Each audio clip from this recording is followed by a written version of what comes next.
샬롬! 사랑하는 서울 반석교회 유년부 친구들 반갑습니다. 12월 20일 월요일 성경은 맛있어 시간에 함께하는 우리 유년부 모든 친구들 예수님 이름으로 사랑하고 환영합니다.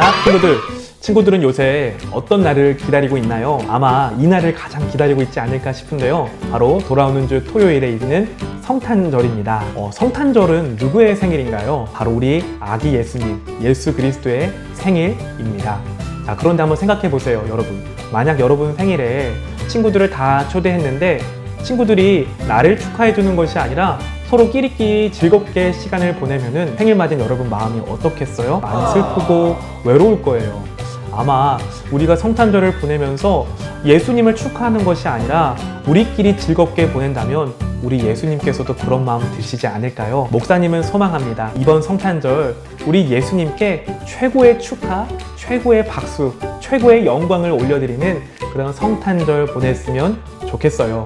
그래서 이 성탄절의 주인이 내가 아니라 친구들이 아니라 바로 우리 예수님이심을 기억하며 그렇게 함께 기다리고 그렇게 보내는 이번 성탄절이 되었으면 좋겠네요. 그러면 오늘도 예수님께서 우리에게 어떤 말씀 주실지 기대하는 마음으로 구호 힘차게 외치고 시작하겠습니다. 구호 외치겠습니다. 말씀 속으로 고고고! 첫 번째, 오늘 말씀 입으로 읽는 시간입니다. 여러분이 가진 교재 12월 20 월요일 행복한 날을 기다려요. 요엘서 3장 말씀 함께 펴주고요. 17절부터 19절까지 한번 같이 읽어볼게요. 그때에 내가 너희 하나님 여호와라는 것을 너희가 알게 될 것이다. 나는 내 거룩한 시온산에 머무를 것이다. 예루살렘은 거룩한 곳이 될 것이며 다시는 외국인이 예루살렘 성을 점령하지 못할 것이다. 그날이 되면 산들이 달콤한 포도주를 떨어뜨리고 언덕에 젖이 흘러 넘칠 것이다. 유다의 개울마다 물이 흐르며 여호와의 성전에서 샘물이 흘러나와 시딤 골짜기를 적실 것이다. 그러나 이집트는 황무지가 되고 에돔은 사막으로 변할 것이다. 그것은 그들이 유다 백성에게 폭력을 휘두르고 유다 땅에 죄 없는 사람들을 죽였기 때문이다. 아멘. 네, 친구들 바로 이어서 그러면 17절에 있는 회색 부분 한번 여러분의 글씨로 예쁘게 써보길 바라겠습니다. 바로 이어서 두 번째, 그럼 오늘 말씀 손으로 읽어보는 시간인데요. 교재 보면 두 번 읽기에 첫 번째 질문입니다. 자, 알게 될 것이다의 밑줄을 한번 그어보세요 라고 되어 있네요. 한번 밑줄 그어볼까요? 목사님과 같이. 자, 17절을 한번 봅시다. 첫 부분에, 회색 부분 끝에 보면은 너희가 알게 될 것이다 라고 되어 있습니다. 밑줄을 한번 예쁘게 그어보세요. 네, 17절 하나밖에 없네요. 그래서 17절 그 끝부분에 한번 예쁘게 밑줄을 그어보길 바랄게요. 자, 그럼 계속해서 목사님이 오늘 본문과 관련해서 말씀 배경을 친구들에게 짧게 설명하도록 할게요. 이 요엘은 하나님의 말씀을 전하는 선지자였습니다. 자, 이 이름의 뜻은 여호와는 하나님이시다 라는 뜻을 가지고 있었어요. 요엘서 안에는요, 여러 가지 이야기가 나오는데 대표적으로 메뚜기 떼가 와서 이제 이스라엘 땅이 큰 어려움을 겪게 된다라는 이야기가 주로 나오고 있습니다. 여러분, 마치 이스라엘 백성들이 이집트를 탈출했을 때 하나님이 그 바로 앞에 10가지 재앙을 보이시잖아요. 그중 재앙 한 가지가 바로 메뚜기 재앙이었는데 마치 그 재앙처럼 이집트의 농작물을 다 먹었던 것처럼 이 메뚜기들이 나타나 이스라엘을 괴롭힐 것이다. 큰 어려움을 겪게 될 것이다. 라는 이야기가 나옵니다. 자, 그런데 이 무시무시한 메뚜기 떼가 오는 것보다 더 공포스러운 일이 일어날 것인데 그것이 무엇이냐? 바로 저기 북쪽에서부터 이스라엘 백성을 공격할 만한 강한 군대가 이스라엘을 쳐들어올 것이다. 공격할 것이다. 라고 요엘 선지자는 경고하고 있어요. 여러분, 그렇다면 왜 이 이스라엘 백성에게 왜 그 메뚜기 떼가 오고 그리고 또 왜 강력한 군대가 와서 공격을 하는 것일까요? 네, 그것은 바로 이 이스라엘 백성들의 죄 때문이었습니다. 자, 이 이스라엘 백성들이 하나님 앞에 죄를 범했기 때문에 그래요. 하나님께서는요, 수차례 이 이스라엘 백성들에게 너희가 죄를 떠나서 너희가 잘못을 버리고 나에게 돌아오라, 회개하라 라는 말씀을 하셨어요. 자, 그래서 아무리 큰 잘못을 저질렀어도 하나님 앞에 진심으로 회개하고 잘못을 뉘우치면 하나님께서는 받아주시겠다라고 하셨어요. 자, 이스라엘 사람들은 자기의 죄를 깨달으면 옷을 찢고 머리에 까만 재를 뿌리고 하나님께 잘못했다라고 말씀드렸습니다. 그런데 하나님께서는 여기로만 충분하지 않으셨던 것 같아요. 하나님께서는 이스라엘 백성들에게 이렇게 말씀하세요. 요엘서 2장 13절입니다. 옷을 찢지 말고 너희의 마음을 찢어야 한다라고 말씀하셨습니다. 친구들, 옷을 찢지 말고 마음을 찢어야 한다는 말이 무슨 말씀일까요? 그것은 겉모습만 회개하는 것이 아니라 너희의 속마음, 너희의 이 마음 안에 있는 모든 것들이 바뀌어야 한다라는 것을 하나님이 지금 요엘 선지자를 통해 따끔하게 경고하고 계시다라는 거예요. 특별히 이 요엘서 안에는 여호와의 날이라는 표현이 여러 번 등장하고 있습니다.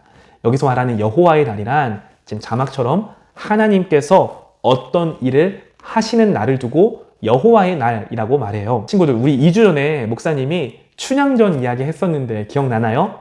그때 목사님이 이런 얘기 했어요. 이몽룡이 돌아오는 날이 춘향이에게는 어떤 날이었죠? 맞아요. 기쁨의 날이죠. 억울함에서 해방되는 날, 구원의 날이었습니다. 반대로 이 춘향이를 괴롭혔던 변학도, 변사또에게는 이몽룡이 돌아온 날이 어떤 날입니까? 맞아요. 자기의 잘못이 다 드러나는 날, 심판의 날, 슬픔의 날이 바로 이몽룡이 돌아오는 날이었습니다. 마찬가지예요, 친구들. 이 여호와의 날은 하나님을 모르는 백성들, 저기 이방 땅에 살고 있는 사람들에게는 슬픔의 날이고 심판의 날이에요. 반대로 하나님을 알고 이제 하나님께로 다시 돌아가고 죄를 뉘우치고 회개한 하나님 나라의 백성들에게는 이 여호와의 날이 기쁨의 날이자 구원의 날이다라고 말할 수 있습니다. 따라서 요엘 선지자는요, 이 요엘서를 읽는 우리에게, 우리 친구들에게 다음과 같은 교훈을 주고 있습니다. 무서운 심판이 다가올 것이야. 너희는 너희의 죄를 회개해야 돼. 자, 어서 죄를 떠나 하나님 앞에 회개하고 돌아와서 용서를 구해야 해. 라는 이 두 가지의 메시지를 주고 있어요. 심판의 메시지와 그리고 용서하길 원하시는 그 하나님 아버지의 넓으신 사랑과 은혜에 대해서 오늘 말씀을 통해 우리에게 알려주고 있습니다. 네, 그럼 바로 이어서 세 번째 오늘 말씀을 우리의 마음으로 한번 읽어보는 시간이에요. 첫 번째 질문, 오늘 본문 안에서 하나님은 어떤 분이셨나요? 네, 목사님은 17절에 이렇게 밑줄을 그었는데요. 중간 부분에 이런 말씀이 나와요. 그때에 내가 너희 하나님 여호와라는 것을 너희가 알게 될 것이다 라고 나오는데, 하나님이 누구의 하나님이시래요? 너희의 하나님이시다 라는 부분에 목사님이 이렇게 밑줄을 그어봤어요. 자, 여러분, 하나님께서는 자신이 직접 택하신 백성과 끝까지 함께 하시는 하나님이세요. 자, 택하신 백성이 죄를 지었지만 비록 바로 그들을 심판하시는 것이 아니라 이 요엘과 같은 선지자를 보내셔서 하나님께로 돌아오도록, 회개하도록 기회를 주시는 분이 바로 하나님이시라는 거예요. 그래서 회개하고 하나님께로 돌아왔을 때 친히 그들, 우리의 하나님, 너희의 하나님이 되어주시는 분이 바로 우리 하나님이시라는 거예요. 따라서 온 세상을 만드신 전능하신 하나님이 우리의 하나님이 되어주시니 얼마나 안심이 될까요? 그래서 17절에 너희 하나님 여호와라는 사실, 오늘 본문 안에서 하나님이 어떤 분이신지 찾아볼 수 있겠고요. 두 번째, 그럼 우리 친구들, 나에게 주시는 말씀 무엇일까? 목사님 또 17절에 마지막 부분 이렇게 밑줄 그었어요. 너희가 알게 될 것이다의 밑줄을 그었는데요. 자, 하나님께서 이스라엘의 하나님이 되어주신다라는 사실을 이제 이스라엘이 알게 될 것이다 라는 의미예요. 그러니까 무슨 말이냐면 하나님이 우리 친구들의 하나님이 되어주신다라는 사실을 우리 친구들이 알게 될 것이다 라는 말이죠. 자, 마찬가지로 이 부모님, 친구들, 목사님이 믿는 하나님이 아니라 우리 친구들이 믿는 하나님이라는 사실을 알게 되는 그 날이 올 것이다 라고 말하고 있어요. 언제 이 일이 일어나냐? 하나님 앞에 우리의 잘못, 우리의 죄를 회개하고 하나님께로 돌아갔을 때에 이런 일이 벌어진다라는 것을 요엘 선지자는 우리에게 고백하고 말하고 있습니다. 목사님은 이 부분을 묵상하면서 우리 유년부 모든 친구들이요, 하나님이 다른 사람, 부모님의 하나님이 아니라 나의 하나님이십니다 라는 이 고백이 우리 친구들의 고백되기를 간절히 소망해 봅니다. 자, 이어지는 그 아래 동그라미 부분 목사님과 빠르게 한번 체크해보고 넘어갈게요. 자, 17절에 중간 부분 땡땡땡 동그라미 너희 하나님이죠. 그리고 마지막 부분에 너희가 뭐 하게 될 것이다? 알게 될 것이다 라고 예쁘게 한번 써보길 바랄게요. 마지막 네 번째, 기도하고 실천해요 시간입니다. 목사님과 두 손 모으고 두 눈 감고 기도하며 오늘 큐티 모든 순서 마칠게요. 살아계신 하나님 감사합니다. 오늘도 우리에게 하나님 말씀을 알려주셔서 감사해요.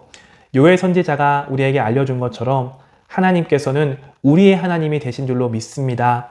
우리의 하나님이신 여호와 하나님, 우리의 친구들이 때로는 잘못을 범할 때가 있고 하나님 앞에 죄를 지을 때가 있습니다. 또한 부모님의 마음을 아프게 할 때도 있었어요. 하나님, 이 시간 이 잘못, 이 죄를 그대로 방치하는 것이 아니라 하나님 앞에 나아가 죄를 회개하고 용서를 구하는 친구들 되게 해주세요.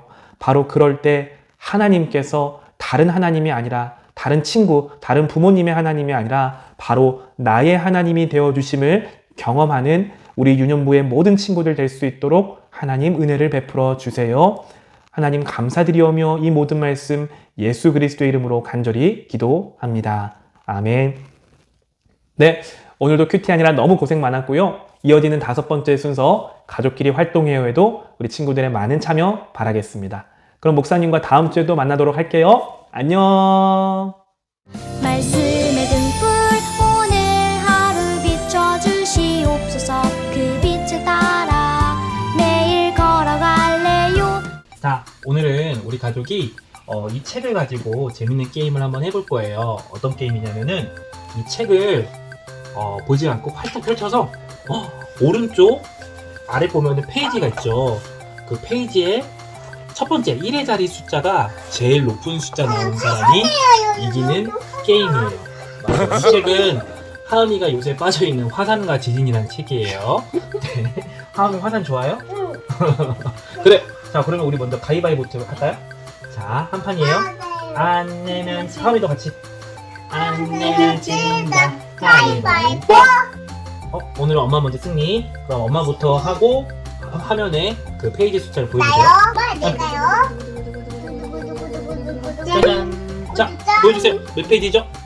자, 25페이지니까 5네요. 5. 자, 하은이도 책 펼쳐주세요. 이걸로. 자, 이거 말고 그냥 또 용기 말고 그걸로 책 펼쳐봐. 자, 두구두구두구두구두구두구 짠! 하은이 펼쳤어요. 펼쳤어요. 자, 하은이는 몇이 나왔을까요? 1, 13이니까 3이네요. 여기다! 짠. 우와! 7이다! 자, 한 번 더 할까요? 이번에 하은이부터. 하은이 한 번 더 해요. 짠! 나왔어! 하은이는 과연 몇이 나왔을까? 우와! 코끼리가 있는 7이 나왔습니다. 자, 이번 판 한번 할게요. 한번 두번 할게요. 짠! 자, 마지막 엄마. 자, 이기려면 9가 나와야 돼. 자, 과연!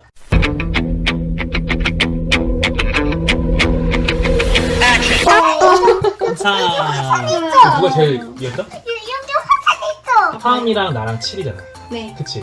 하은이랑 아빠의 공동 1등입니다. 하은 오늘 이겼어요. 와. 오늘도 우리 친구들 가정 안에서 이렇게 책을 활용해서 재밌는 시간, 행복한 시간 보냈으면 좋겠어요. 친구들 이번 주 한 주도 하나님 말씀 열심히 묵상하고 늘 예수님과 동행하는 한 주 보냈으면 좋겠습니다. 그럼 우리 다음 주에 만나도록 할게요. 헤어지는 인사할까요, 하은이? 안녕.